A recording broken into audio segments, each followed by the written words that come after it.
সোনা বলল আমি বড় দামি। মানুষ অঙ্গের শ্রী বৃদ্ধি করার জন্য, অঙ্গের সৌন্দর্য বৃদ্ধি করার জন্য অলংকার বানাইয়ে আমাকে অঙ্গে ধারণ করে। আমি যখন মানুষের অঙ্গে থাকি তখন মানুষের সৌন্দর্য বৃদ্ধি হয়, হয় না? কিমা কেউ যদি 5 ভরি সোনার একটা সীতাহার বানায়, ওটা কি গলায় দিয়ে কাপড় দিয়ে ঢেকে রাখে? রাখে না। সোনার ধর্মই হলো মানুষের সৌন্দর্য বৃদ্ধি করা। সোনা বলছে গীতগাতা বৈষ্ণবে কবি, আমার সাথে তুলনা করো গৌর সোনার হেরে যাবে। বাবা গীতগাতা বৈষ্ণবে কবি একবার সোনার দিকে তাকায় আর একবার গৌর সোনার দিকে তাকায়। তাকিয়ে কি বলল? মা শোনেন, সোনাকে বলল সোনা তোমার কোনো মূল্য নাই জগতে। বলছে কেন আমার মূল্য নাই? বলছে তোমার মূল্য কতদিন জানো? যতদিন এই পঞ্চভৌতিক দেহটা সুন্দর থাকবে ততদিন তোমার মূল্য আছে। যেদিন সোনার অঙ্গ মলিন হবে, প্রাণ যাইবার সময় আসবে, 5 ভরি 10 ভরিও যদি সোনা থাকে, 4 আনার সোনা যদি অঙ্গে থাকে, আপন জনারা বলবে এখনো প্রাণ যায় নাই, তাড়াতাড়ি কেড়ে নাও। দেবে? বলেন তো দেবে? 4 আনার সোনা সঙ্গে দেবে? হ্যাঁ আচ্ছা দিব। 4 আনার সোনা সঙ্গে দেবে? দেবে না।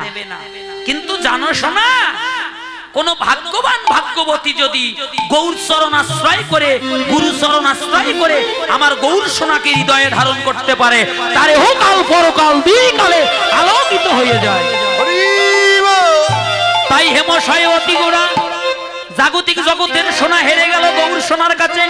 সুমধুর হাসধরা জগজ্জনা নয়নে আনন্দ, প্রীতির মূরতি গিয়ে রূপ স্বরূপ ধরো, প্রীতির মূরতি গিয়ে রূপ স্বরূপ ধরো।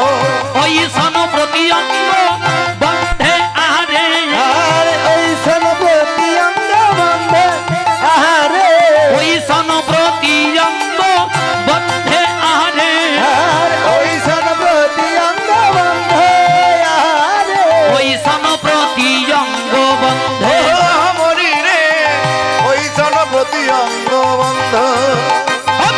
প্রীতির মূরতি উলিদান, প্রীতির মূরতি ধরিল ধরিল মূরতি, নাসিতে কুড়িতি ধরিল মূরতি, আর নাসিতে কুড়িতি ধরিল মূরতি, ওই সন প্রতি অঙ্গ বন্ধে আমরি রে, ওই সন প্রতি অঙ্গ বন্ধে। প্রীতির মূরতি পদ দেখ মহাপ্রভুর বদন দর্শন করছে আর লিখছে প্রীতির মূরতি। এটা আবার কেমন বাবা? প্রীতির মূরতিটা আবার কেমন? যুগ কয়টা দিদি ভাইরা বলেন তো? কয়টা যুগ? কয়টা? 7টা। কয়টা? আর একটু বলেন না শুনি, কয়টা? 6টি। হায় রে, এই বাবা কথা বলিও না শোনা। যুগ হলো 4টি, সত্য, ত্রেতা, দ্বাপর। এটা কোন যুগ? কলিযুগ। কলিযুগের পরমায়ু কত বৎসর? কলিযুগের পরমায়ু 4,32,000 বৎসর। আর কলিজীবের পরমায়ু 100 বৎসর। মায়েরা, তাহলে ভগবান ধরলো প্রীতির মূরতি। 3 যুগে যা হয় নাই, কলিযুগে তাই হলো। ভক্ত আর ভগবানের মিলিত তনু। এই দেখেন, 2 অঙ্গ মিলে 1 অঙ্গ হলো। ভিতরে কৃষ্ণ, বাহিরে গোরা, বাহিরে রাধা। রাধা কৃষ্ণের একই আত্মা, 2টি দেহ ধরি। চৈতন্য চরিতামৃত টিকা দিলেন। অনন্য বিলাস রস আস্বাদন করি, সেই লীলা আস্বাদিতে হইলেন কোঠাই, নদিয়ায় আসিয়া হইলেন শ্রী চৈতন্য গোসাই। প্রীতির মূরতি ধরল। প্রশ্ন জাগতে পারে, কলির ইতিপূর্বে কয়টা যুগ চলে গেছে? তিনটা। ওই তিন যুগে ভগবানের কি প্রীতির মূরতি ছিল না? মহাজন বলল না, ওই তিন যুগে ছিল ভগবানের ঐশ্বর্যের মূরতি। সেটা কেমন? শ্রীমদ্ ভাগবত গীতায় বললেন, যদা যদা হি ধর্মস্য গ্লানি ভবতি ভরত অদ্ভুতনাম অধর্মস্য তদাত্মনাম সৃজাম্যহম। কে বললেন? ভগবান বললেন অর্জুনকে, হে অর্জুন, যখন যেখানে মানুষে মানুষে হানাহানি, পরদোষ পরনিন্দায় মানুষ মগ্ন হয়ে যায়, ধর্মের অমৃত বাক্য ভুলে যায়, অন্ধকারে পাপে পৃথিবী কানায় কানায় পরিপূর্ণ হয়, তখন আমি কি করি? শাসনের দণ্ড হাতে নেই, নিয়ে অবতীর্ণ হয়ে কি করি? অধার্মিককে বিনাশ করি, ধার্মিক জনদের রক্ষা করে ধর্ম সংস্থাপন করি। করেনি বাবা? সত্য যুগে বধ করলো কাকে? প্রহ্লাদের পিতা হিরণ্যকশিপুকে বধ করে ধর্মকে রক্ষা করলো। করেনি? ত্রেতা যুগে বধ করলো রাক্ষস রাজ রাবণকে। রাক্ষস রাজ রাবণের ভাই ধার্মিক ছিল কে? বিভীষণ। রক্ষা করেনি বাবা? এই দেখেন, এই বাবা, ত্রেতা গেল, সত্য গেল, ত্রেতা গেল, দাপরে কৃষ্ণ অবতারে বধ করেছেন। কাকে বলেন? কাকে বধ করলো বলেন তো? অগাসুর বগাসুর আর অত্যাচারী কংসকে। কিন্তু এটা কোন যুগ? এটা কলিযুগ। আজ পর্যন্ত কি কেউ শুনেছেন মহাপ্রভু কাউকে সংহার করেছে, কাউকে আঘাত করেছে? না। এবার প্রেমের অস্ত্র দিয়ে, নাম আর প্রেম দিয়ে বক্ষে জড়িয়ে ধরে সবাইকে উদ্ধার করে দিল। মহাজন বলল, হেন দয়াল অবতারে যে জীবের অন্তরে রতি না জন্মিল, লোচন বলে সেই পাপী জগতে এলো আর গেল। হরি বল, হরি। তাই প্রীতির মূরতি ধরলেন। কোথায় ওই প্রীতির চাঁদ উঠলো? আজো কি, আজো কি,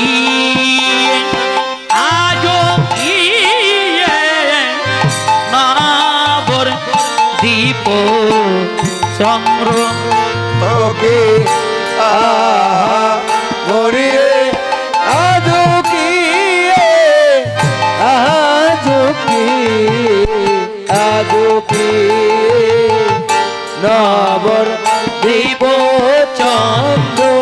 ও কি আহা মরি রে, আজো কি, আজো কি, আজো কি, আজো কি, আজো কি নবদ্বীপ চন্দ্র। ও কি আহা মরি রে, আজো কি, আজো কি, আজো কি, আজো কি, আজো কি নবদ্বীপ চন্দ্র। আজো কি নবদ্বীপ চন্দ্র। আজো কি নবদ্বীপ চন্দ্র। তাদের উদয়ে হলো রে, তাদের উদয়ে হলো রে, উদয়ে হলো রে, তাদের উদয়ে হলো রে। নদিয়ার চাঁদ সোনার গৌর উদয় হলো রে। উদয় জয় দেন হরি বল। উদয়ে হলো রে, আমার নদিয়ার চাঁদ সোনার গৌর উদয় হলো রে। নদিয়ার সোনার গৌর উদয়ে হলো রে। আজো গিয়ে নবদ্বীপ চন্দ্র। আজো কি নবদ্বীপ চন্দ্র। মাইক অফ করে দেন। দিয়েছেন? ভালো। ওখানে যে শিডিউলটা আছে ওটা মেইনটেইন করে দিন। হ্যাঁ? এই যে মায়েরা, না আজও কি নবদ্বীপ চন্দ্র। আজু শব্দের অর্থ আজ। চাঁদ উঠলো দিনের বেলায়। বলেন তো চাঁদ কখন ওঠে? বাবাজিরা বলবেন না? এই বাবা, এই কি গল্প করো?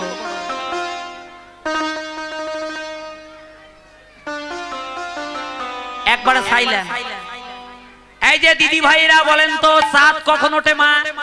ও মা, চাঁদ দিনে ওঠে না রাতে ওঠে? কখন? চাঁদ দেখেন নাই জীবনে তো বলতে পারেন না কেন? ভোরবেলায়। খালি ভেজাল লাগাইয়ে দেয়। চাঁদ কখন ওঠে বলেন? দিনে না রাতে? বাহ, সুন্দর। আমি খুব জ্বালাই, বুঝলেন? কারণ আপনাদের বদনে শুনলে ভালো লাগে, আপনাদের তখন মনোযোগ আকর্ষণ হয় কীর্তনের প্রতি, বুঝলেন? মাঝে মাঝে প্রশ্ন করব, উত্তর দেবেন। চাঁদ ওঠে রাত্রিকালে, কিন্তু নবদ্বীপে কলিজীবের ভাগ্যাকাশে দিনের বেলায় এটা কোন চাঁদ উঠলো? মহাজন বলল এটা জাগতিক জগতের চাঁদে নয়, এটা অপ্রাকৃত জগতের চাঁদ, আমার গৌর চাঁদ, নিতাই গৌর হরি বল। একটু পার্থক্য দেখেন, জাগতিক জগতের চাঁদ আর গৌর চাঁদের মধ্যে কি পার্থক্য একটু ভালো করে শুনে যান, কথাগুলো খুব মূল্যবান। জাগতিক জগতের চাঁদ রাত্রিকালে ওঠে, ওঠে না? চাঁদে যখন ওঠে অন্ধকার তখন দূরে যায়, যায় না? কিন্তু ভগবানের অনন্ত কোটি ব্রহ্মাণ্ড, কত কোটি? অনন্ত কোটি। তা বলে কইয়ে হিসাব করে শেষ করা যায় না, তাকে বলা হয় অনন্ত কোটি। এই অনন্ত কোটি ব্রহ্মাণ্ডে জাগতিক জগতের চাঁদ একসাথে আলো দিতে পারে না। পারে? বাংলাদেশে এখন দিন, আমেরিকায় টেলিফোন করে দেখেন এখন কি রাত। আমেরিকায় যখন দিন হয় বাংলাদেশে তখন রাত হয়, হয় না বাবা? তাহলে জাগতিক জগতের চাঁদ যখন ওঠে, এই চাঁদ কি একসাথে আলো দিতে পারে অনন্ত কোটি ব্রহ্মাণ্ডকে? পারে না। কিন্তু হে জগৎবাসী, হে বিশ্ববাসী, নবদ্বীপে যে গৌর চাঁদ উঠল, এই চাঁদ একটি ব্রহ্মাণ্ডকে আলো দিবার জন্য আসে নাই। জাপান, থাইল্যান্ড, ফ্রান্স, ইতালি, যুক্তরাষ্ট্র, আমেরিকা, কানাডা, ইতালি, পাকিস্তান, সৌদি আরব, পৃথিবীর কোন কান্ট্রি বাদ নাই, সব কান্ট্রিতে হরি নাম হচ্ছে, নিতাই গৌর হরি। এই যে বাবা শুনে যান, কথাটা খুব মূল্যবান। কোন দেশে বাকি নাই, হরি নাম পৌঁছে গেছে। পৃথিবীতে আছে যত নগরাদি গ্রাম, সর্বত্র প্রচার হবে মম হরি নাম। এটা কার বাক্য ছিল? এটা মহাপ্রভুর বাক্য ছিল। আজকে সত্য হয়েছে, সেই সনাতনে আপনার আমার জন্ম। চিন্তা করে দেখেন, বিবেচনা করে দেখেন, এই মানব জন্ম কৃষ্ণ ভজনের একমাত্র উপযুক্ত জন্ম। এটা হেলায় কাটাবার জন্ম নয়, এটা ভোগ বিলাসের জন্ম নয়, এটা দাসীবৃত্ত করার জন্ম নয়, এটা হলো কৃষ্ণ ভজন, গৌর ভজন করার জন্ম। এটাই মহাজন টিকা দিল কি জানেন? ও যদি তরিতে বা সোনা থাকে, আগে গদনে মন সাধুর সঙ্গ, ভজনে আনন্দের গৌরাঙ্গ, গদনে মন সাধুর সঙ্গ। তালি দেন। ভজনে গৌরাঙ্গ যদি তরিতে বা তালি দেন। সোনা থাকে, ধরে রে মন সাধুর সঙ্গ, তরিতে বা সোনা থাকে, ধরে রে মন সাধুর সঙ্গ।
ভজরে আনন্দের গৌরাঙ্গ যদি তৈরি সোনা থাকে ধরো এমন সাধু সঙ্গ করিতে বা সোনা থাকে ধরো এমন সাধু সঙ্গ ভজরে আনন্দের গৌরাঙ্গ কররে মহা সাধুর সঙ্গ ভজরে আনন্দের গৌরাঙ্গ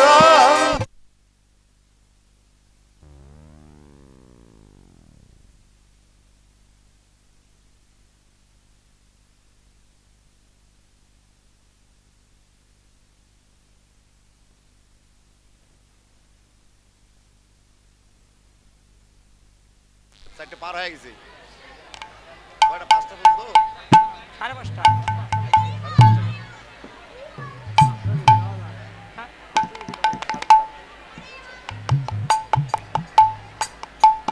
জানি তাই গৌর হরি বল হরি বল হরি বল হরি বল বাবাজিরা দাদা ভাইয়েরা বলেন তো হরি বল মায়েরা দিদি ভাইয়েরা এবার বলবেন বলেন হরি বল ভাই গো ব্যাটারি এত ডাউন হইছে একেবারে ডাউন হ্যাঁ একবারে পাওয়ার লো ও মাসি প্রসাদ পান নাই প্রসাদ পান নাই আপনারা এখানকার প্রসাদের যে স্বাদ আরে এতটা স্বাদ আহ এই যে দয়া করে কমিটি পক্ষ থেকে আমার অনুরোধ প্রসাদ না নিয়ে কেউ যাবেন না জোরে বলেন রাধে রাধে যাকে এবার একটু হয়েছে না তাই প্রীতির মূরতি গিয়ে রূপ স্বরূপ ধর ওই সন প্রতি অঙ্গবন্ধ আজ গিয়ে নবদ্বীপ চন্দ্র কামিনী কাম কলিতেছ মানস আমিনি কাম বলিতেছ মানস কামিনী কাম কলিতেছ মানস আর কামিনী কাম কলিতেছ মানস গতি অছু গজগিনি মন্দ আরে গতি অতি গজগিনি মন্দ অতি গজগিনি মন্দ আহবরি রে গতি অতি গজগিনি মন্দ আহবরি রে গতি অতি গজগিনি কামিনী ও বলো গজ কামিনী যেন গজ কামিনী বজ উলু দেন যেন বজ গামিনী গজ কামিনী এই গৌরাঙ্গ যেন বজ গামিনী শ্রী গৌরাঙ্গ জন গজ কামিনী গতি অছু গজগিনি মন্দ আহবরি রে গতি অতি গজগিনি মন্দ এই দেখেন মধ্যাহ্নকালে যখন রাধাবদন মনে পড়ল মহাপ্রভু তখন কি করলেন নিজের অঙ্গের উত্তরীয়টা মাথায় তুলে দিল নারী সাজলেন এই যে মায়েরা নারী সাজলেন ভগবান দেন একটু মাথায় কাপড় দেন মায়েরা একটু মাথায় কাপড় দেন তো ও দাদা হায় রে যুগের ফ্যাশন হইছে 12 হাত ছাড়ি এখন মায়েদের কম পড়ে যা কি ঠিক কইছি সেফটি কিন লাগাইয়ে রাখে আর মাথায় আর কাপড় ওঠে না ঠিক কইছি না দাদা ঠিক কইছি ঠিক ঠিক দাঁড়ান 1 মিনিট দাঁড়ান আপনাদেরকে আজকে পাইছি মায়েদেরকে ছাড়বো না দিদি ভাইদেরকে মাথায় কাপড় দেন কাপড় দেন ও দিদি কাপড় দেন মাথায়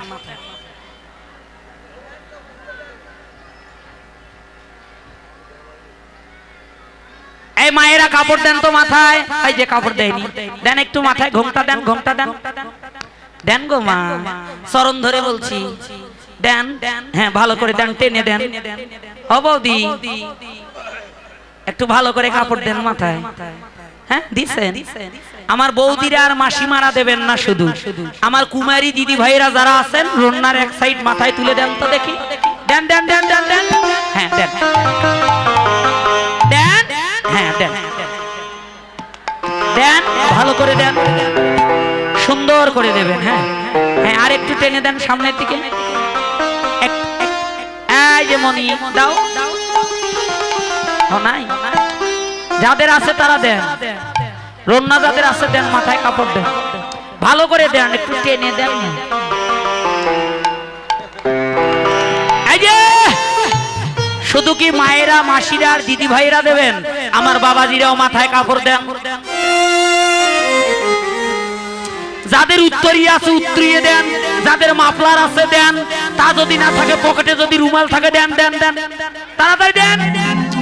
আর তাও যদি না থাকে সাথে দুইটা বোতাম খুলে কলারটা মাথায় তুলে দেন।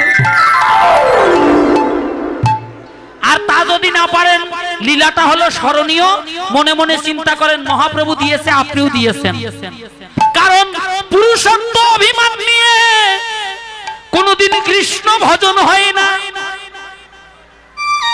মহাপ্রভু নিজের মাথায় কাপড় দিয়ে জগৎকে শিক্ষা দিল, হে জগৎবাসী তোমরা সবাই নারী হয়ে যাও। এই জন্য গৌড়ীয় বৈষ্ণবরা উত্তরীয় রাখে। কেন রাখে? যখন ভগবানের দর্শন করে, যখন ভগবানের সেবা কাজে নিযুক্ত হয়, তখন উত্তরীয়টা মাথায় তুলে দেয়, দিয়ে প্রমাণ করে দেয় ভগবান গীতায় তুমি বলেছো অক্ষর ব্রহ্মযোগ অধ্যায়ে যে এই অনন্ত কোটি ব্রহ্মাণ্ডে একমাত্র পরম পুরুষোত্তম আমি ব্রজেন্দ্র নন্দন শ্রীকৃষ্ণ, আমি কেবল একমাত্র ভগবান। কি বাবা? আমি একমাত্র ঈশ্বর। আর কেউ বলেনি কিন্তু যে আমি ঈশ্বর, বলেছে একমাত্র স্বয়ং ভগবান নিজেকে দাবি করেছে আমি ঈশ্বর। কাপড় দিচ্ছেন তো মাথায়, প্রকৃতি হইয়া করে প্রকৃতির সঙ্গ, দিনে দিনে বাড়ে তার প্রেমের তরঙ্গ, প্রকৃতি হইয়া করে প্রকৃতির সম্ভাষণ। মহাপ্রভু বললেন না হেরিও বই পাপীর বাদন। যারা যারা মাথায় কাপড় দিয়েছেন, মায়েরা আর দিদি ভাইরা হাতটা তোলেন তো, দাও দাও মনি দাও না, দিতে হয় এখন, দাও, লজ্জা করো কেন? হাতটা তোলেন তো একটু উপরে, তোলেন, হ্যাঁ হাতটা সোজা করে দেন। সুন্দর সুন্দর। আমি জানি আপনারাই জিতবেন, আমার বাবাজিরা দাদা ভাইরা জিততে পারবে না। হ্যাঁ, সারা জীবন ঠকেই যায়। হাতটা তোলেন তোলেন।